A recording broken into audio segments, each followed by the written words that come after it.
I also want to thank Teresa Mangum, who also can't be with us today, the director of the Obermann Center, which is the sort of local host for the Mellon Sawyer seminar, and also the staff at the Obermann Center, particularly our guests are familiar with Aaron Hackathorn, who's done a lot of the sort of nuts and bolts work of getting everybody here.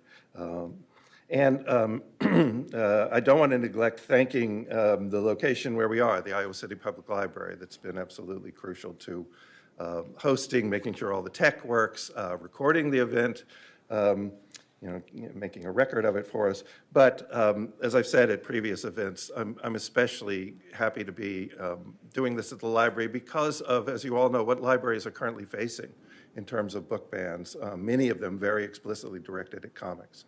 The Iowa City Public Library has a long history of standing up for the notion that everybody should be able to read anything that they want to read. And so I'm pleased to be here. My colleague Anna is going to introduce a welcome for us, and then in a minute I'll introduce our first speaker today. So thanks everyone for being here. Thank you everyone for being here. We are so happy to enjoy comics and be with all of you. And we are having with us Joshua Weiner, Associate Dean for Research, an expert of neuroscience, and a musician by heart, and a lover of comics. So the perfect person to support us and to represent the university. Thanks. I'm grateful for the opportunity to come and say hello and kick off this final seminar of the year for the Racial Reckoning Through Comics Mellon Sawyer seminar. I am, as Anna said, the Associate Dean for Research in the College of Liberal Arts and Sciences, or we say class, because we're classy, in the university. This is the biggest college in the university. We have 37 departments across the arts, humanities, social science, and the sciences. So I am a professor in biology, and I'm a neuroscientist. But I also used to collect comics, and so I don't actually need to be persuaded about the art form and the medium and how important it actually is in shaping the way we view the world and the way we understand it. That's probably how my initial view was formed, was by reading comic books, and then I was saying to Esther, rereading them and rereading them. This is in the 1970s, no internet. No, hardly any TV, and you couldn't get anything you wanted at a moment's notice. And so what you would have your hoard of books and movies and comics, and just reread them over and over again. And I actually think that's hugely important in a way to really having these things connect on a deep level that it's sometimes hard to do today because there's so many things out there. So this is the third Mellon Sawyer seminar that we've been fortunate enough to host at the University of Iowa and in the College of Liberal Arts and Sciences. And looking across the year, the four events, this being the final one, I was really struck by the diversity of guests and their views and perspectives across arts and humanities and into the social sciences, trying to understand how this art form can better represent how race and ethnicity have been represented historically. So I also want to express my gratitude to the Mellon Foundation for the funding for this. This is a really fantastic program that they offer and that we've been fortunate enough to utilize, to the Obermann Center as well here on campus, and also Film Scene, which is just down the road where you'll watch a documentary this evening. And both the UI Libraries, University of Iowa Libraries, and ICPL, our host for today, and to the organizers. I'm sad Rachel isn't here too. She's no longer with us, but we're still buddies, so that's good. So we still talk. In my job as a neuroscientist and biology professor, I run a laboratory and I try to write grants to fund that laboratory, and I write papers and we do experiments. But in 2020, right around the time the pandemic started, I actually applied for this position of Associate Dean for Research. And what does an Associate Dean do? So basically, my job is to promote research, scholarship, and creative activity across all those 37 departments in our college. And that includes the arts and humanities in very large part. I spend a lot of time on that. And the reason I wanted to do that, actually, was because that's what I like to do whenever I have spare time. I like to read books, I like to watch movies, I play music, and I like to listen to music. And I'm interested in the world around me in a way that isn't just confined to my laboratory. And in fact, sometimes you get a little tired of just being confined to the laboratory. So I've been doing this now for 3 years, and it's actually, I would say, it's probably been the happiest I've been in my 19 years here, because I'm actually able, in a small part, to help the many brilliant scholars that we have here on campus get their work funded, get their work out into the world, tell everybody about it, and help them with the infrastructure that they need to do the scholarship that they want to do. That's been hugely rewarding. It's hugely important to the university, which is a Research 1 level university. This is really what we do. We're a Big Ten institution.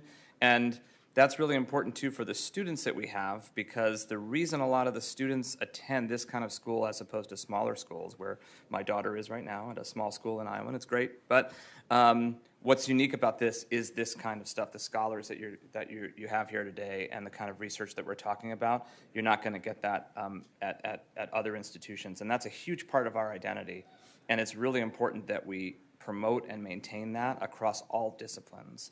And that is something that we are really focusing on in our dean's office, and really trying to ensure that we can not see any of these disciplines run into hard times, but really be able to promote the research and scholarship that you're going to hear about today, things like this. So once again, I just want to thank the organizers and sponsors and the guest speakers for being here with us today. I know you're going to have a fantastic day today and tonight and tomorrow, and we're really very honored to host this here and to play a small part again in bringing this scholarship to light. So thank you so much. Have a wonderful day, and thanks for the opportunity to say hello today. Appreciate it.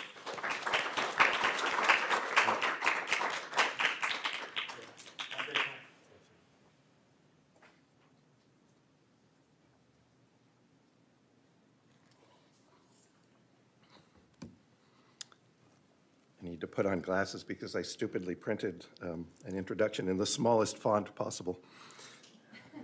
I should have also clarified, without going through the details, but as I trust everyone knows, we have a series of events today, including this evening and tomorrow.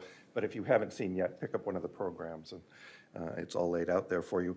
I will say that the last time I looked, which was yesterday, not today, there were not too many tickets left for the film tonight. So if you want to do that, you might want to hop online and get a ticket. There were some, but they were going quickly. So do make sure to secure a ticket. And now I'm very happy and honored to introduce our first guest. I first encountered the name and work of Darieck Scott many years ago when, searching for critical commentary on the comic book Love and Rockets, I found an essay that he published in 1994 in the now, unfortunately, defunct journal, The Americas Review, which was subtitled, A Review of Hispanic Literature and Art of the USA. The essay's title cuts to the chase. The essay is Love, Rockets, Race, and Sex. And it begins by noting that the comic book has been around for some 12 years. For me, the essay deftly articulated something vital about Love and Rockets, especially Jaime Hernandez Loca's stories. Their, quote, dynamic of unsettled or elusive race and ethnicity, and of divisions within constructs of identity. A situated rather than a centralized status that Scott recognized, quote, finds an equally complex counterpart in the comic's representation of sexuality. I think now we would probably use the word intersectional there. And here we are, almost 3 decades later, and 4 decades from the first appearance of the comic book, with the author of that essay, and as you'll meet soon, we let them rest a little from jet lag, the creators of the focus of that essay, with us here and now, still thinking about and writing about comics, and still, thank goodness, creating comics. I'm thus motivated to use the cliche that it's a small world, while also recognizing that it's really a big, expansive world that stretches from Berkeley and Oxnard and Los Angeles, California, to Columbia, South Carolina, the locations from which our esteemed guests have traveled, all the way to Iowa City. But it's also a world that extends to places named Palomar and Huerta or Hoppers and even Wakanda. If you might be inclined to dismiss some of those latter places as unreal or even fantasies, mere fantasies, the author of that 1994 essay has something to teach you. Since that early essay, Professor Scott has been busy and exceptionally varied in his production of what we tend to crudely divide as critical and creative work, or scholarship and literature. He's published 2 novels, Traitor to the Race and Hex, a novel of love spells, as well as short fiction in a wide range of venues.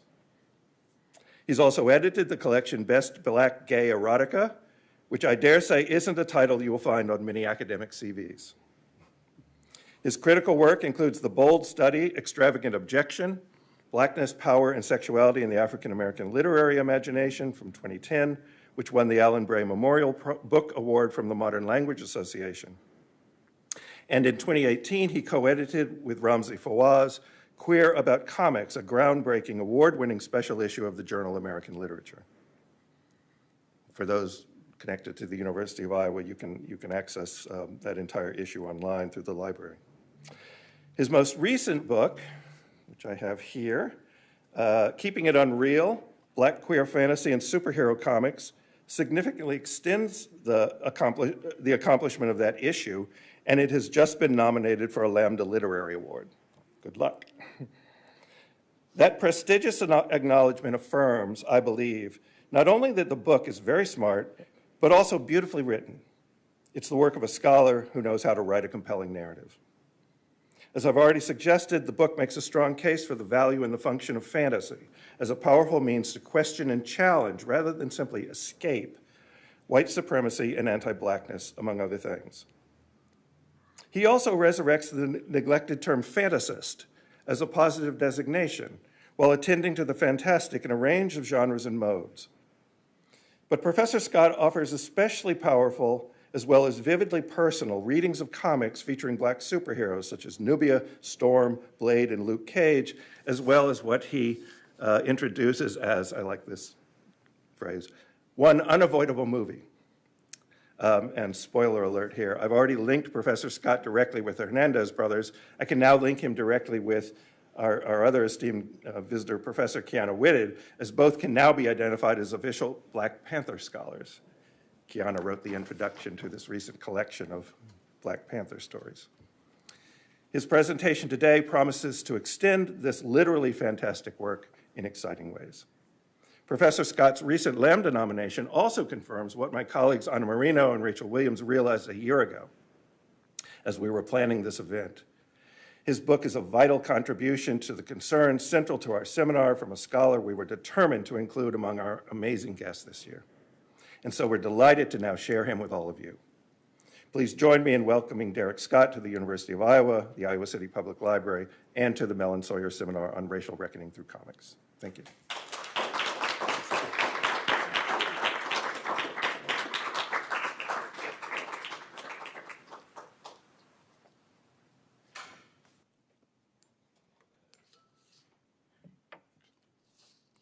Hello, just one thing out here. I've got to figure out how to, oh, there we go.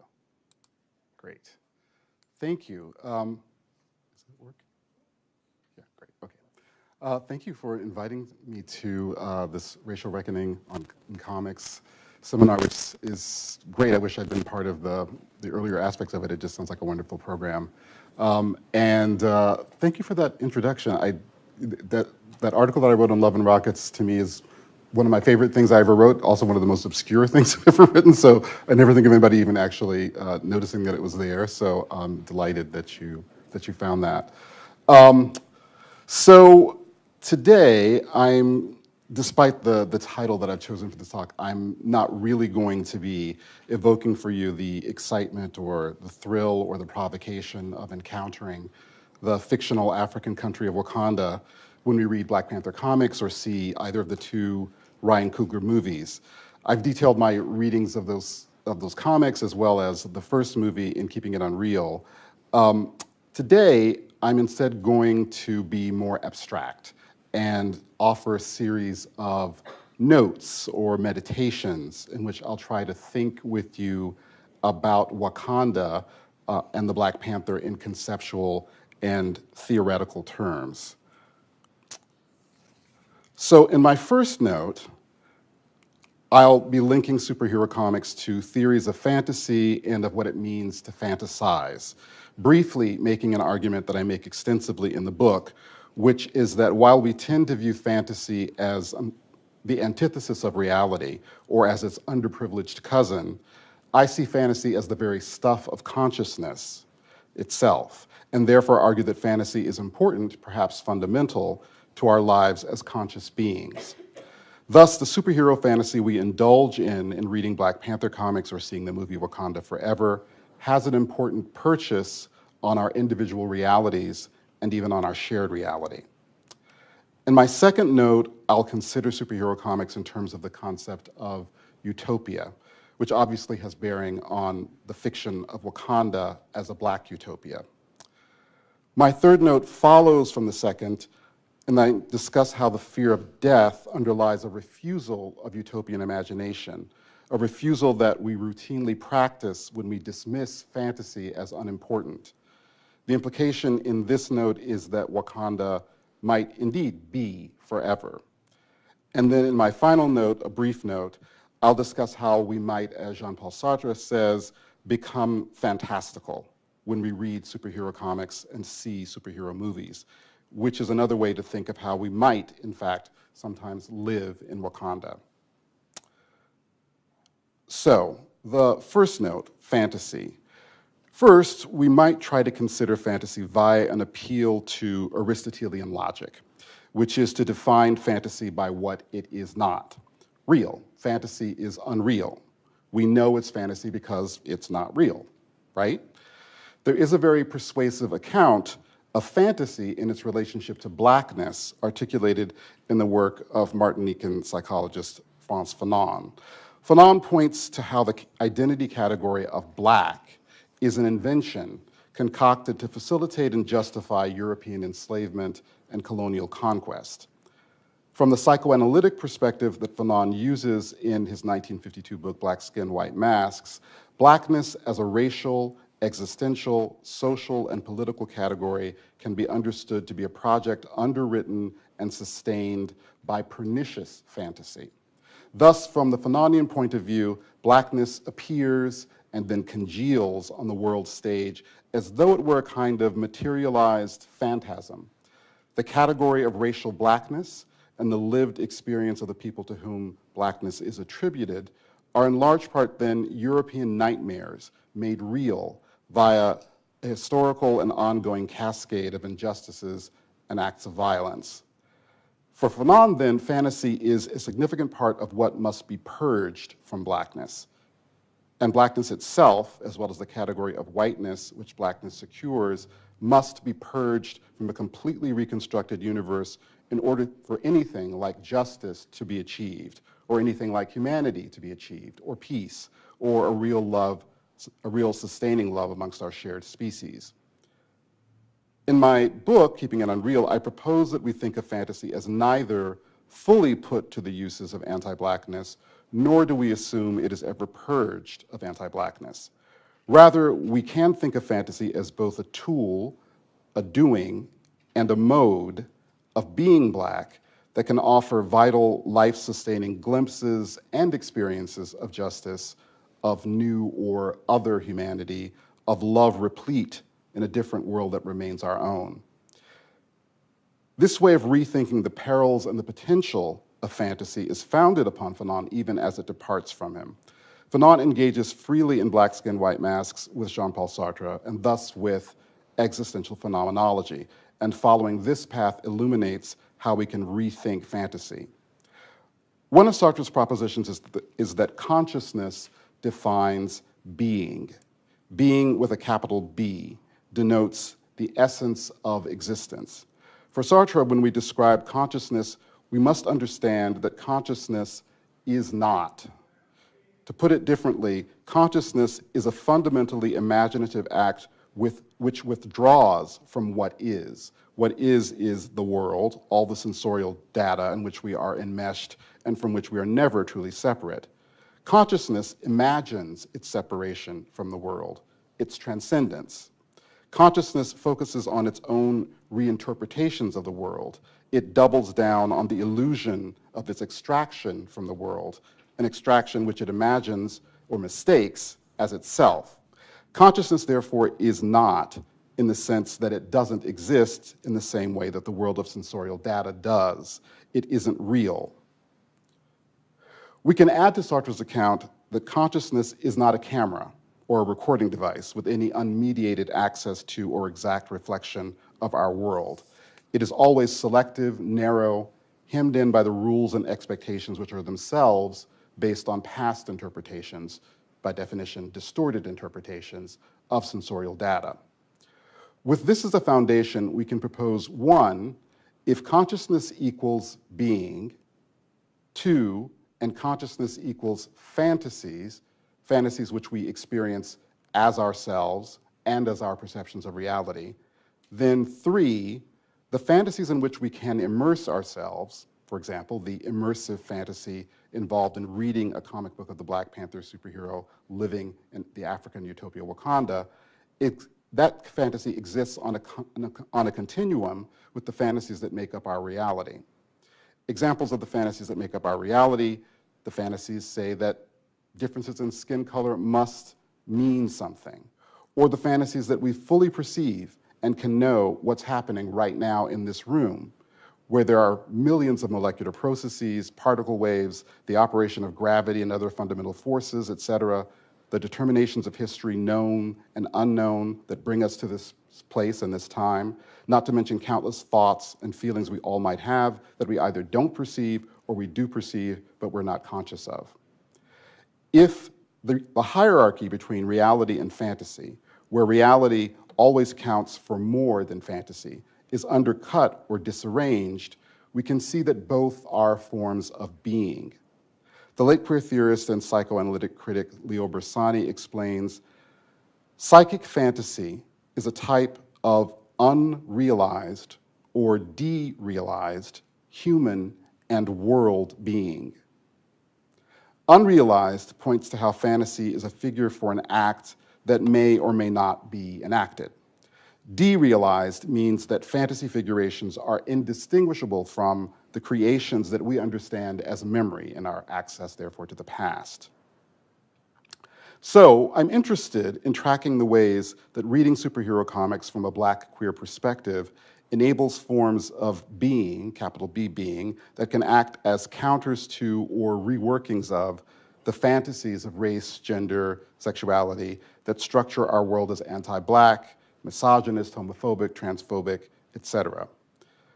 So to restate, I'm proposing that there is a kind of being, both capital B and little b, a kind of being and living in our fantasy engagements with the fantasies of superhero comics that is connected to, rather than antithetical to, the experiences we call reality.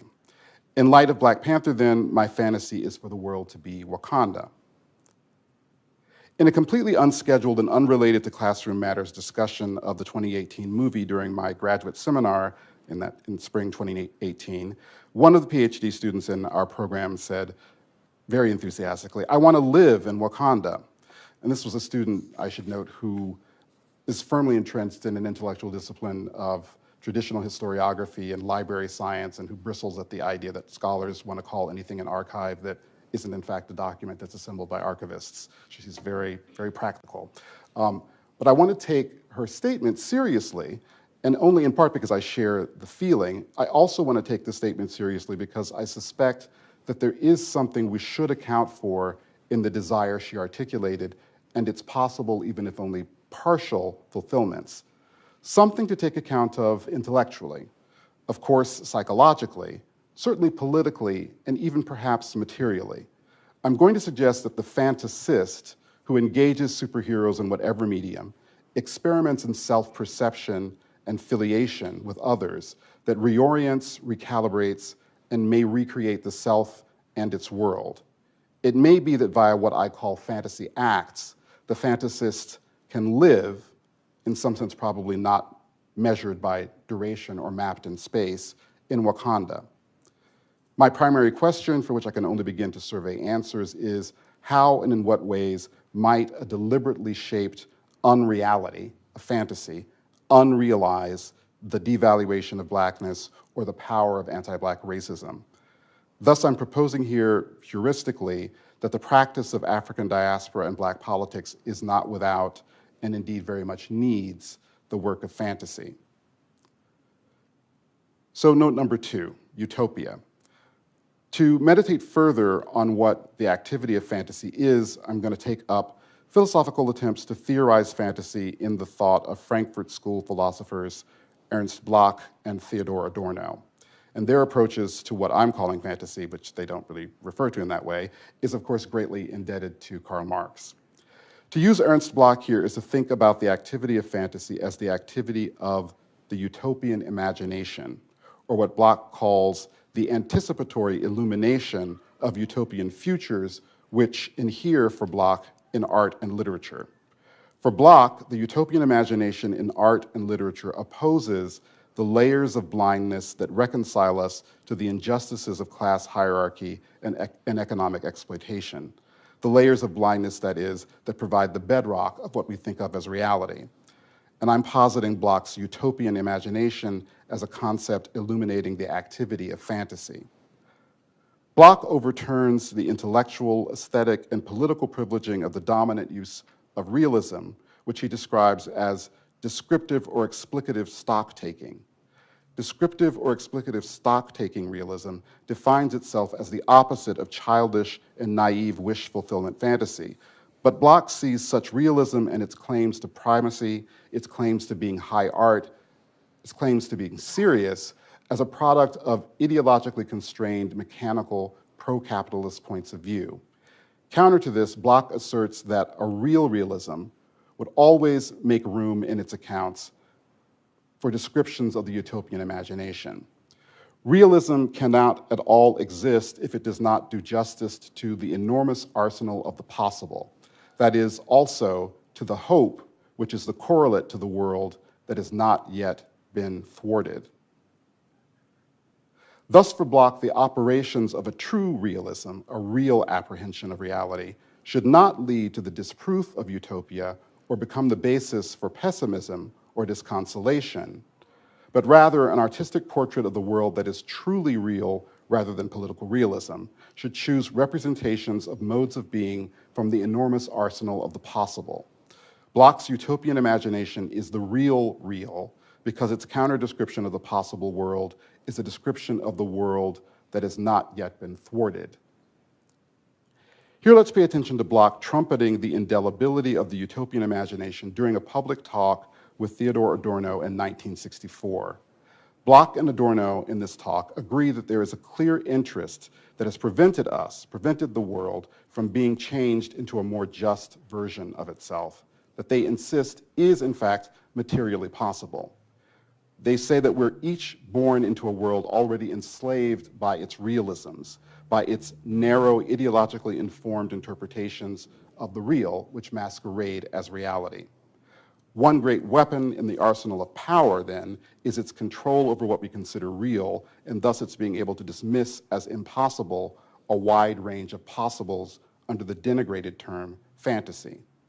In their conversation, Bloch insists that even when mired in the most intractable materialist perspective, where to call something utopian is an insult, a desire for other than the unjust status quo troubles or challenges the seemingly all-conquering capitalist monolith.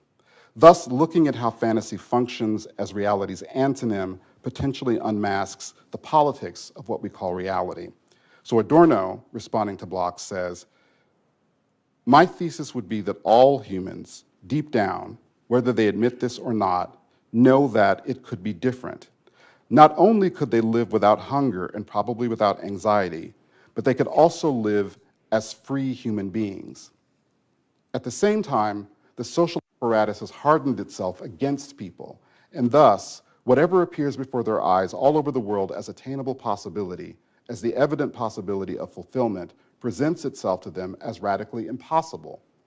I would say that this is due to the evident possibility of fulfillment and the just as evident impossibility of fulfillment only in this way, compelling them to identify themselves with this impossibility and make this impossibility into their own affair.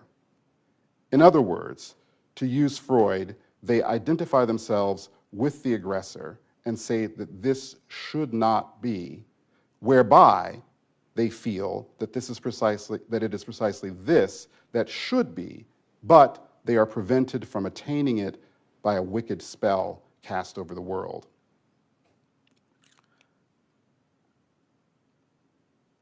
And then Bloch responds to this in the conversation: if we had not already gone beyond the barriers, we could not even perceive them as barriers.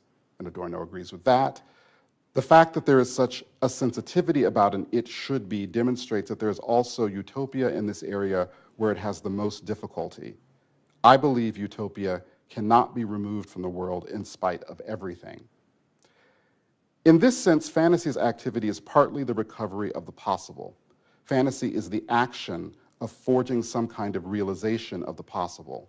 Fantasy is a push against the tyranny of the hidden history of ancestral and present political actions that tendentiously create what we deem to be real. Bloch's and Adorno's theorizing makes little or no explicit reference to blackness, but as we think here about fantasies of black power, such as Wakanda, in a world of real anti-blackness, their view of utopian imagination does not make fantasy solely a property of those who can claim whiteness.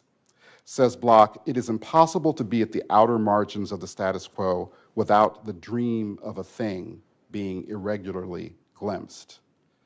This dream of a thing phrase, which recurs quite a bit in this conversation that they have, refers to Marx railing against mysticism, yet being evocatively gnomic, in an 1843 letter, where Karl Marx writes, "Our program must be the reform of consciousness not through dogmas, but by analyzing mystical consciousness obscure to itself, whether it appear in religious or political form.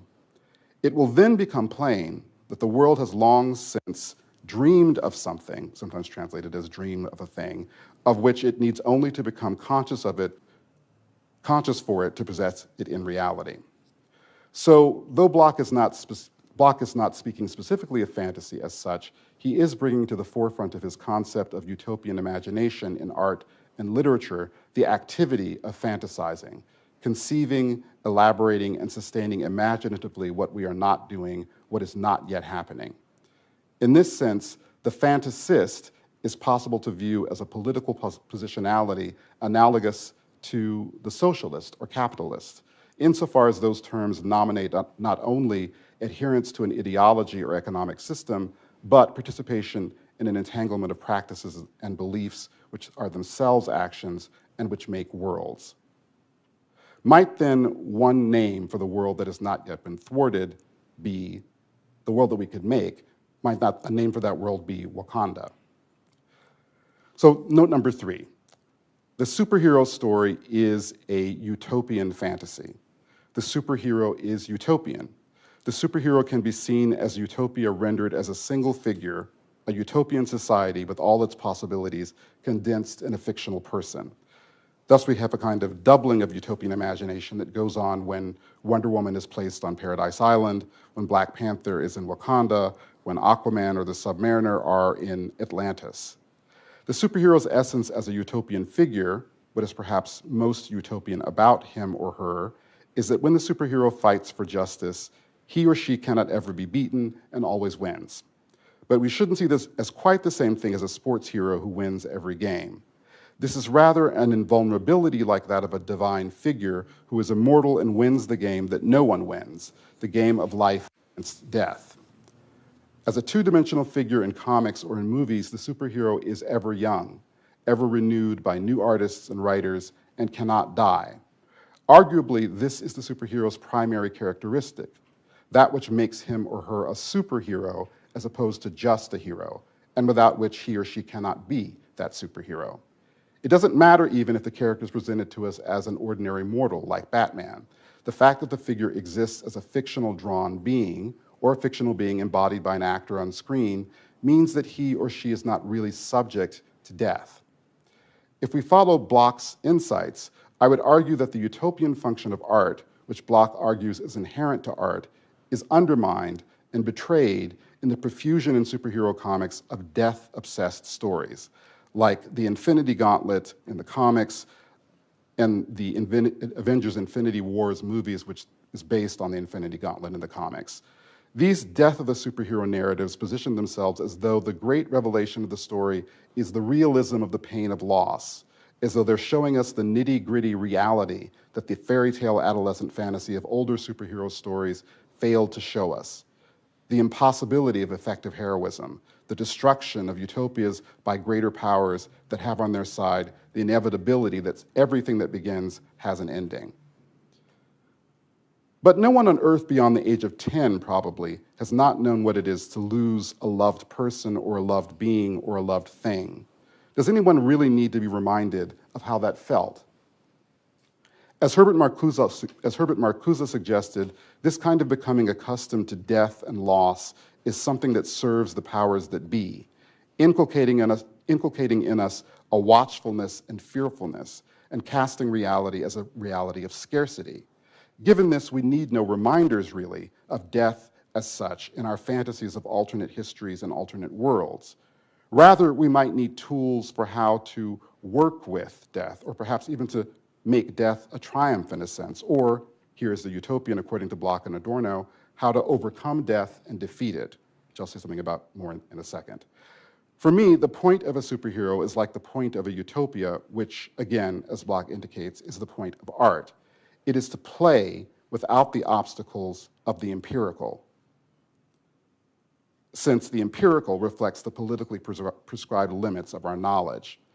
In this vein, I would argue that if what you do is orient your story towards the destruction of the utopia, or orient it towards the final afterlifeless death of your characters, you've not done any significant work in terms of utopia, and you've not really engaged in superhero fantasy. This is why I think that the countless stories of death, death of Superman, death of Captain America, death of Thor, death of Wolverine, death of Black Goliath, death of the Wasp, death of Hawkman, death of the Flash, and on and on and on, which continually happen for the last 20 years and more, are so dispiriting. These are failures of what is arguably most promising in the very promise of his superheroic fantasy. These death of the superhero stories generally seem to me to reveal themselves to offer only a cheap, commerce-driven thrill of gladiatorial combat, which nowadays we barely need to go to a sports arena to see. We can find whatever thrill such combat offers easily enough in every single story appearing in our news feeds, every newscast, all of which never fail to prod us into fear and anxiety by relating news of someone's murder, someone's death by fire, natural disaster, kidnapping, victimization by violence or deception, the impending or already happening collapse of society. Moreover, we need only consult our own memories, which universally have the experience of the kinds of losses the death of superhero X stories replicate. A story about death is the enemy of utopia, and it is fundamentally not superheroic fantasy as I understand it. Indeed, I'm not even sure it's fantasy at all. Interestingly, it may be that we can only begin to have a celebrated, truly popular Black hero like the Black Panther of the Marvel movies when, as now, a certain convergence of factors has occurred. One factor is that a Black president, Obama, has made the fantasy of a powerful Black man more viable. And the other factor, more sinister, is that the superheroic fantasy's foundations have been sufficiently eroded such that it is no longer difficult to imagine a Black superhero, which is similar to, but not the same as imagining a Black utopia, simply because the superhero is no longer what it is at its most powerful, which is a utopian being that by definition transcends death. The introduction of more and more death stories into the superhero fantasy fiction means that in essence the superhero figure has become more aligned with the significations of death that Blackness carries in an anti-Black universe.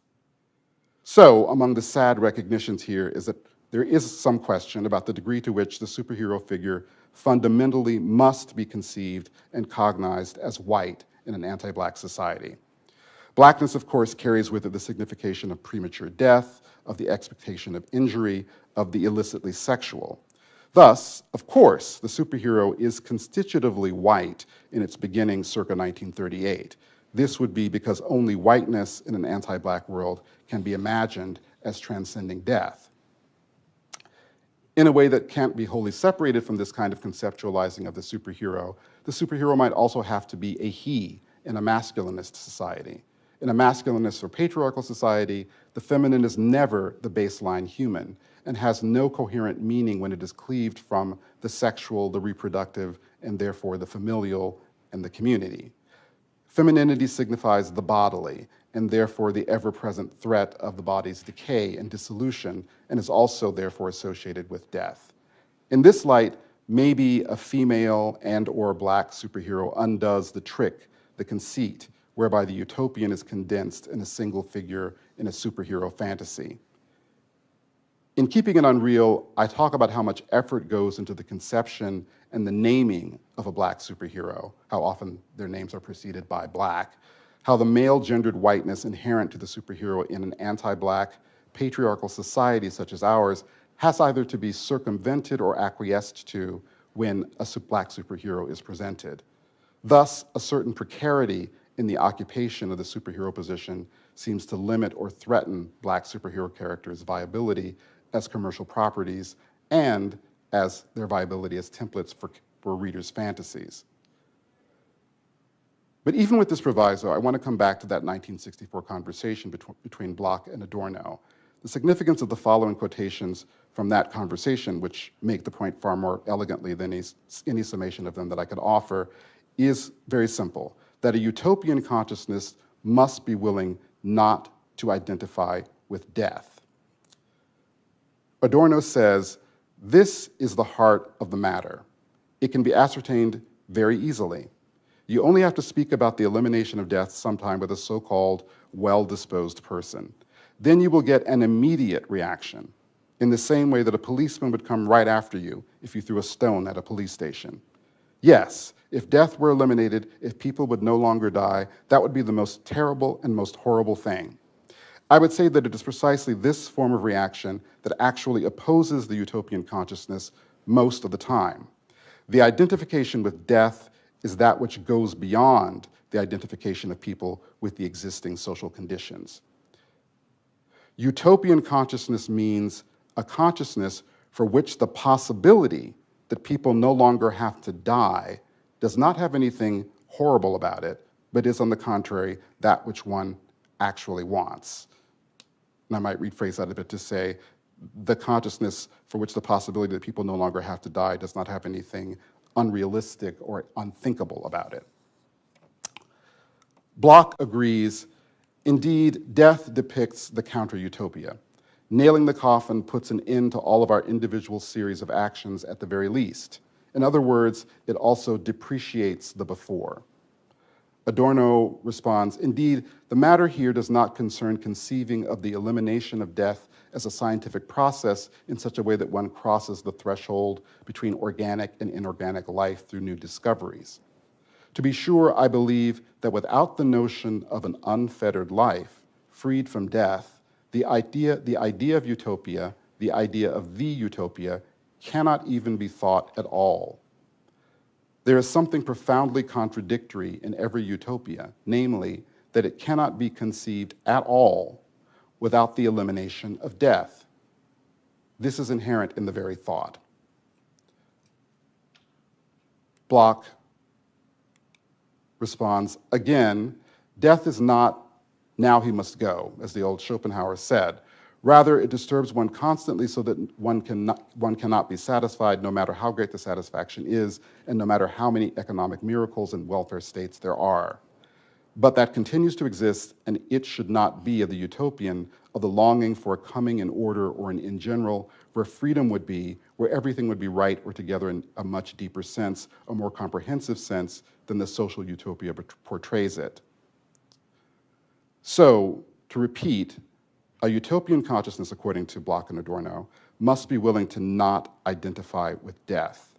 And to go back to that phrase that I already repeated, utopian consciousness means a consciousness for which the possibility that people no longer have to die does not have anything horrible about it, but is, on the contrary, that which one actually wants. In utopia, for them, one does not get defeated by death. Death is the representative or represents the counter-utopia. It puts an end to utopian consciousness and utopian possibility because it ensures that any action is futile. The fixation on death, the obsessive representation of death, depreciates the before, which is to say it depreciates all that precedes it. It depreciates both individual and collective action in history. Bloch is posing that a utopian imagination allows us at last to be able to make history rather than merely being made by it. The utopian in its excuse me, the utopian in its grasping to find the possibility that people no longer have to die models the desired break from the tyrannous past that a successful revolution, which arguably we've not ever seen, requires. So Adorno and Bloch seem to be saying that the thinking, the consciousness of utopian possibility that itself must undergird any realization of utopia has to involve a willingness to not identify with death. But what could it mean not to identify with death? Would such a stance possibly insist upon a continuance beyond death or a conviction that death is no end?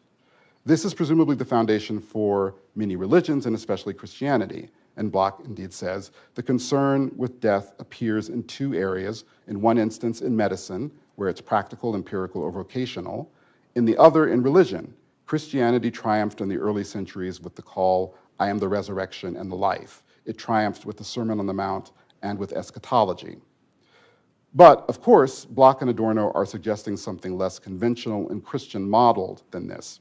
Perhaps they're suggesting that utopian imagination and utopian art entails a radical rethinking of the relationship between what we think of and thus experience as life and what we think of and fear and know to be coming as death, such that perhaps life and death are not opposing states but intertwined, co-constituting.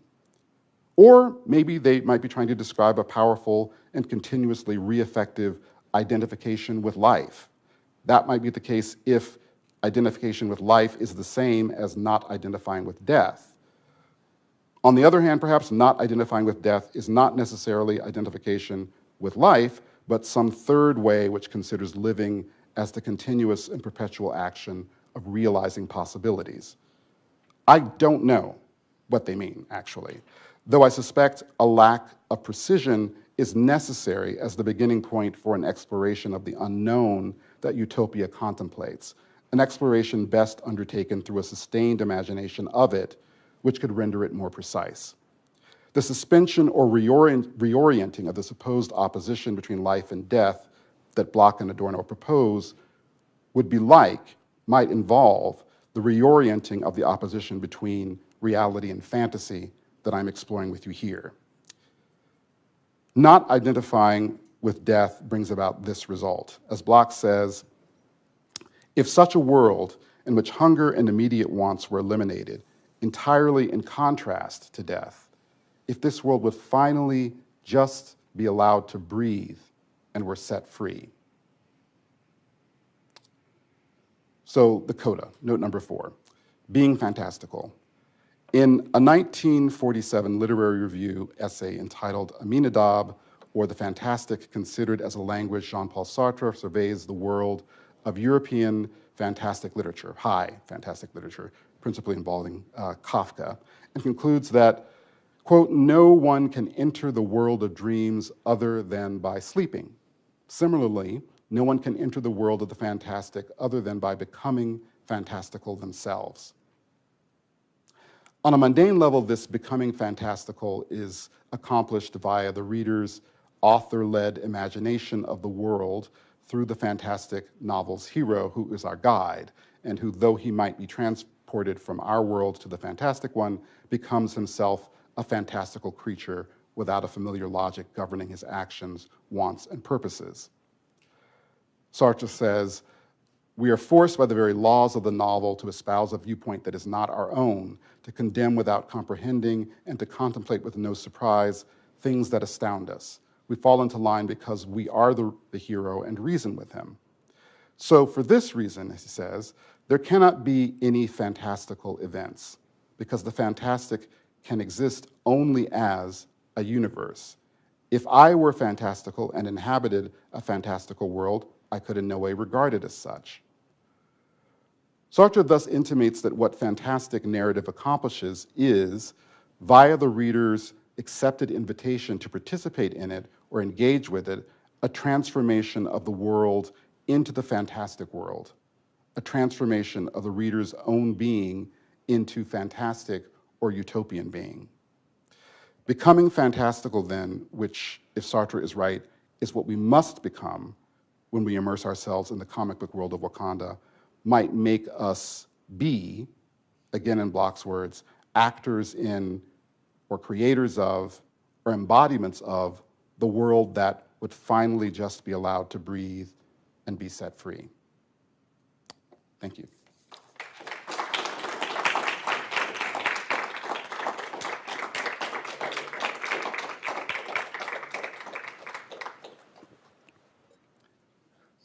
So we're questions, answers? Thank you so much. It's been fantastic. And is there time for questions? Anyone wants to? Any question? I have a question. It's kind of half-formed, so you'll have to forgive me. Yeah. Hi, thank you so much for your talk. It was fascinating through and through. I think that like a lot of sci-fi literature, especially Afrofuturist literature, like the label that is applied to Wakanda, like necessarily is wrapped up in questions of utopia. So I like to see that question explored more fully. Like I said, my question is a little bit ill-formed, but the like understanding of utopian imagination that you offer us, like it feels as though it is contained to this realm of consciousness where like we become fantastical as an approach to engage this utopian imagination. And I'm wondering how it can account for ways of reading where the utopia falls apart within the text. Because I find that often in science fiction, the attempt to construct utopia is like almost always met with like an apparent dystopia once we return from that fantastic being for the purpose of criticizing and analyzing. And I wonder, like, does this utopian imagination like prevent us from like recognizing the dystopic aspects to the fantasy world once we are no longer fantastical, if fantastical is a state of being? Thank you. Yeah, that's a great question. I guess there are a lot of complicated aspects of it. I guess the first thing is that utopia, as I'm thinking about it in Bloch and Adorno's notion of the art of utopian imagination, and utopia as I'm thinking about it as a kind of consciousness that you can enter into and momentarily or evanescently embody in the process of immersing yourselves in a fantasy, isn't a utopia that translates itself to a political utopia precisely. That is, it's not Thomas More writing his like Christian political notion of what he thinks a perfect community would be. It's envisioning something that you think is perfect or wonderful or does something really fundamental in transformation of life, but it isn't really, and even if it's physically mapping it and giving you pieces of it, it isn't necessarily prescribing it. And I think Wakanda is a good example of this in the sense that Wakanda, you know, Stan Lee, Jack Kirby, whoever's responsible for really thinking about it, they basically, just as I talk about in the book, you have, it's kind of, it's not a joke, it's just sort of it's a surprise. It's a narrative surprise. You're going to an African country and you expect to see a bunch of folks wearing loincloths and headdresses and dancing around, and in fact you do. But at the same time, you see this wonderful, you know, amazing Asgardian-like technology that's there, that's a super technology, and this guy who is, you know, like an old pulp hero, like, what's his name? The Bronze Doc, I can't think of his name. Somebody like that who just knows everything, super rich, and who's able to do stuff. So it's it depends upon the idea that we have an expectation of black people, we have an expectation of Africans, that is that they're primitive and that they're not powerful, and we get something different. But that becomes the basis for a utopian idea, right? Which is not a well worked through political idea, just that, what if you have a black country that has this powerful like this, that has this immense wealth, that is in no way concerned with, paying back a debt to the World Bank or any of these sorts of things, right? And you can start moving from there, and then you have somebody like Reginald Hudlin who comes in, many years later in the 2000s, who's thinking, okay, but if you have a Wakanda, what is the relationship between Wakanda and the Atlantic slave trade and colonialism in Africa? Well, you've got to have a nation then that somehow resisted that, and then he writes about it. You just start building these sorts of ways of kind of creating the world and deepening your sense of it. In the process of that, because comics, as a superhero comics, particularly as a form where you have this elongated production, starting in the for Black Panther in 1966, and just going on and on and on, all kinds of different reiterations. You also get dystopia, right? That is, you constantly get it destroyed. Somebody takes it over. Just the way you get Paradise Island is always destroyed, and Asgard's always destroyed, and Atlantis is always destroyed.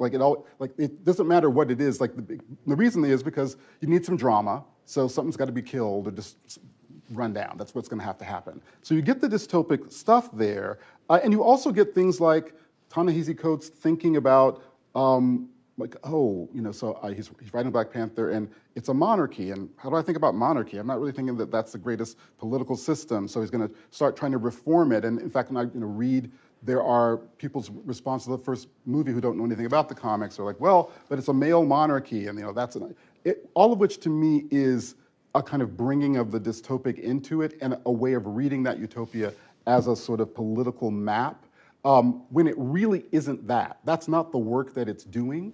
The work that it's doing is something that's harder to translate into those sorts of politics, even though it has a political valence, right? That it is that you're investing yourself in an imaginative possibility as you're reading / seeing, or reading / hearing, or viewing / hearing, that is transforming the possibilities of the world within you. And again, it's not like it doesn't translate into regulations. It doesn't become policies. It could animate policies that you might pursue, but it doesn't translate into that necessarily. So for me, that's the way where the utopia, dystopia, we get the dystopia comes in as it's a different mode of imagination, right? It's the mode of disappointment, rage about disappointment, and disconsolation and pessimism, which is very popular because dystopias are very popular, where people just feel like, oh, there's just nothing you can do. It's all, and just look at all the ways in which it's all, that's the way in which you do it. Utopia is connected to that, but I think its possibilities don't have to lead in that direction, because I think that what's really there, I just really follow Block and Adorno with that, which is, it's really there, which that's the kernel of a real world that could be there. It's not the map to it, it's not the set of regulations that give it to you, but it's the kernel of it. And part of what makes it the kernel of it is that it's not accepting all the things that you can easily see out there which say utopia is impossible. All the things which say, actually, it's dystopic. It's saying, well, that's a politically created point of view. That's not just God-given. That's not just the ground beneath our feet. That's what the history has made that dystopic thing. I'm going to envision, or I'm going to look at this art and try to envision something that's a kernel of a different point of view. Have time for one more.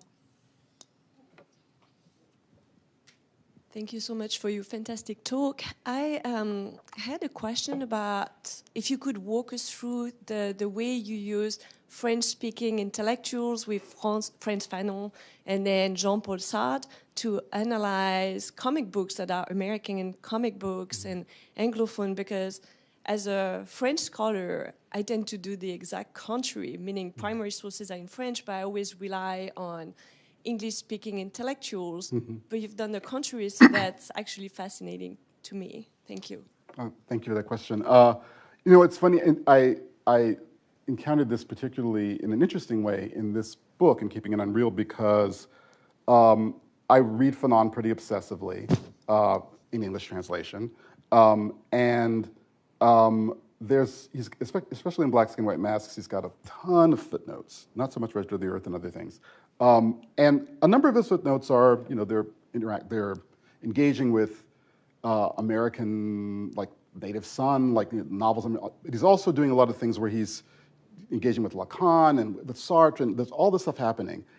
He talks about comics a couple of times in Black Skin, White Masks. He talks about comics as a method by which Black children, really he's talking about boys for the most part, I think, reading Tarzan comics or things are interjecting into themselves an ideal of white masculinity and colonialist masculinity, which disables who they are and also makes them disidentify with their own Blackness. And he talks about how comics therefore kind of are sort of an arm of what we would call anti-Blackness or white supremacy. He doesn't call it that. But he notes there's research by someone named Gershon Legman, and he says, my French pronunciation is horrific, so just forgive me. Le psychopathologie des comics, or something like that, is what he says it comes from. And he gives you a quotation from him. In the quotation, he originally wrote it in French, and that French, but actually Gershon Legman is an American who had given this lecture and actually written a book talking about all the various ways in which violence and juvenile delinquency and all those things flow from comics, which became part of the basis for the Comics Code Authority, the Senate hearings, all those things in the United States. But anyway, that was written originally in English. Sartre had a magazine, the name of which I'm forgetting at the moment, where he took things that he was interested in and he translated them to French. This was one of the things he was interested in. So Fanon read that, and so he originally wrote it in French, which was a translation of the English, and then you have English translators come back and translate the originally English into French back into English. So they're not getting the original English, they're getting the French into English. And I just was interested in sort of tracing what did they say Legman said, and then what did Legman actually say? And it was really interesting. Actually, the Sartre and Fanon, evidently based on the English translators doing it, Markman and I forget the other guy's name, said things that were smarter than Legman. Legman was he made some interesting but also insane statements, but they made it smarter in the way that they translated it. But so that for me, it was just, it started with that I'm always using an English translation of Fanon, and then just having to trace back through how the different translation efforts that happen and what, as we know with translation, where meanings get transformed in very interesting ways that actually teach us something even about the subject that's being discussed, because that more felicitous translation that Sartre made of Legman and then that Markman made of Sartre back to English, that just it got me to an understanding of ways of thinking about comics that were really helpful. So that's my story about that, but I don't have a particular method about it. It's just that's how I worked with it this time. One last question. Yeah.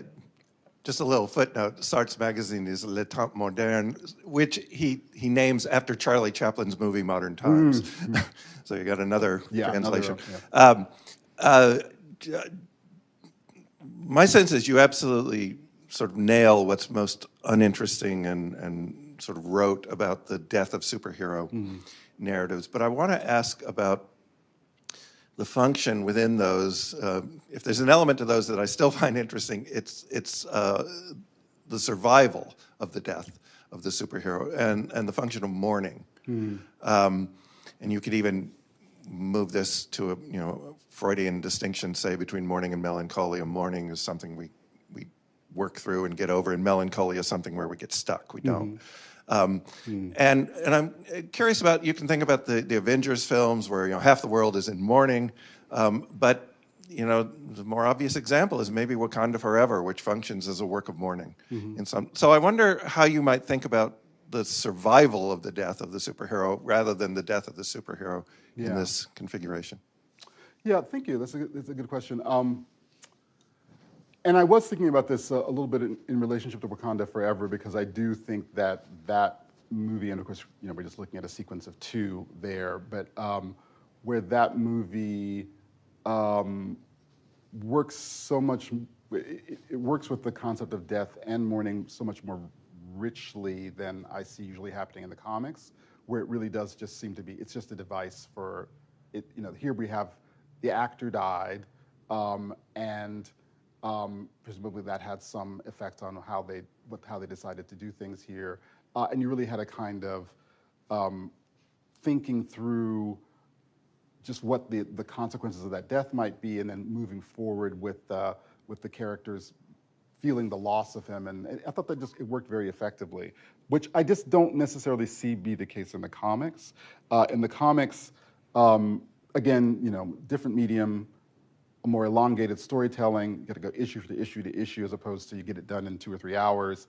So I think the effectiveness of a mourning is harder to accomplish, especially when the dictate for each issue is, well, somebody's got to fight, you know. So like we don't have a lot of time to sit around crying about anything. But you know, they always have it becomes just a sort of spectacle in the comics where like you have everybody gathered around the coffin, or they say something, you know, like, oh, how sad, and you know, whatever, and then they get resurrected, you know, like they always come back.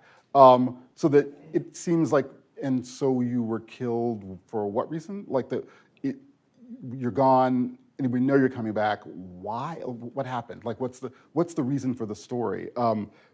And so I do think there is a way you could work with mourning that would be interesting, and that might do something, and that might evade what I'm considering to be this criticism that I'm levying, at least, against these kinds of stories, where I'm thinking that this is just, you're failing to do anything utopian at all. You're taking away the very thing which is the center of a utopian concept of a superhero. You could do a mourning story that wouldn't necessarily do that, and I think Wakanda Forever does a story that doesn't do that. I just haven't seen it in the comics, really. Maybe something that Alan Moore has done, you know, but not the general ones. Sorry, go ahead.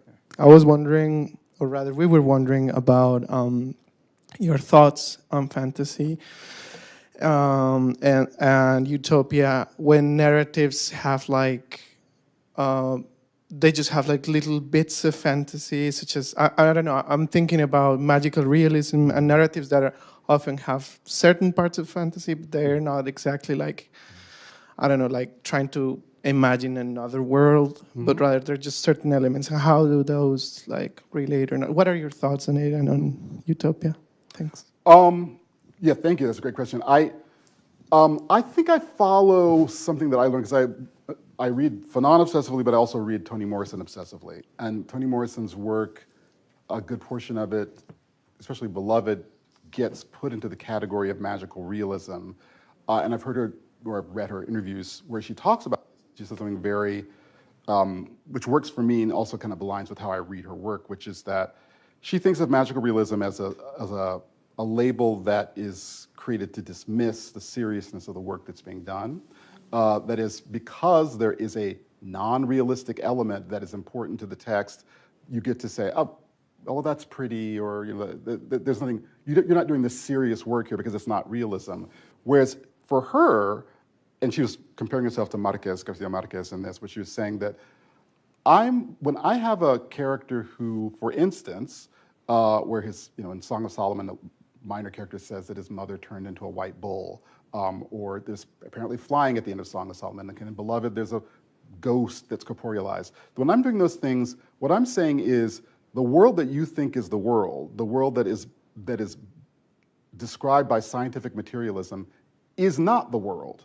That's part of the world, that's one explanation for the world, but there are other cosmologies and other explanations for the world that have different ways of presence, different things that presence themselves that are not accounted for in that, which get dismissed in that. And I am not being whimsical, and I'm not just coming up with some sort of like, oh, wouldn't this be a, you know, cutesy thing to do? It's more that I'm trying to think through, if I see the world as more than scientific materialism, and I'm looking at the questions I'm looking at, like about death and, you know, mothers and children and all those things, then I'm just gonna, something different's gonna come up. Something's gonna come up from, you know, West African cosmological beliefs. Something's gonna come up from indigenous beliefs. There's just gonna be different ways of thinking about it. So for me, I love what we call magical realism, because I actually think it's a realism that's less politically constrained and less maybe politically conservative in truth than I think of realism as being. So that's the way I think of it. Thank you so much. It's been a wonderful presentation and great questions. Thank you, everyone. We'll be back here at 2:30. Thank you.